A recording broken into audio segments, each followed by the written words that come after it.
for your vote is heating up this morning. Several top candidates hitting the campaign trail in Detroit today after that fiery debate at the Fox Theater. Former Vice President Joe Biden, Kamala Harris, and Cory Booker all making stops in the city today. This after that wild second round, the 10 remaining Democratic candidates sparring, things getting heated as they went after one target, mainly Joe Biden. 7 Action News has team coverage for you this morning. Jen Shantz has new information about those interruptions during the debate. But we begin with 7 Action News reporter Matthew Smith live outside the Fox Theater with the moments everybody's talking about this morning. Matthew?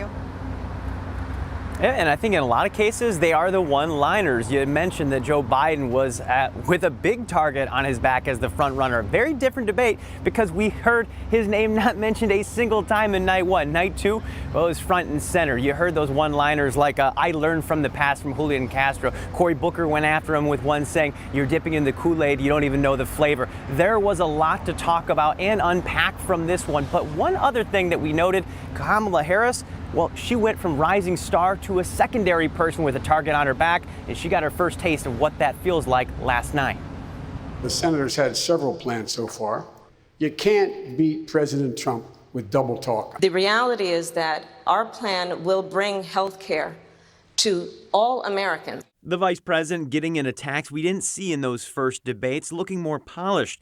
Senator Kamala Harris feeling more attacks herself after seeing her star rise after that first round. You are in a position to make a difference and an impact in these people's lives. You did not. Many capitalizing on those attacks. Former Secretary Julian Castro taking on the former VP on the border. It looks like one of us has learned the lessons of the past. Some of the biggest fireworks came from the talks about race in America. Kamala Harris going back to a punch she landed during the first round of debates, challenging the former vice president on busing. The vice president has still failed to acknowledge that it was wrong to take the position that he took at that time.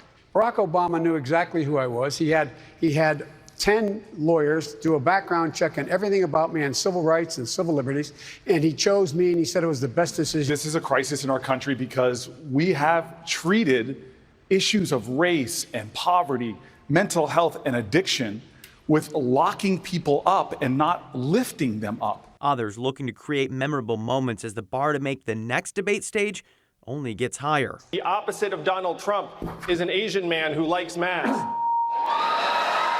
Kids belong in classrooms, not cages.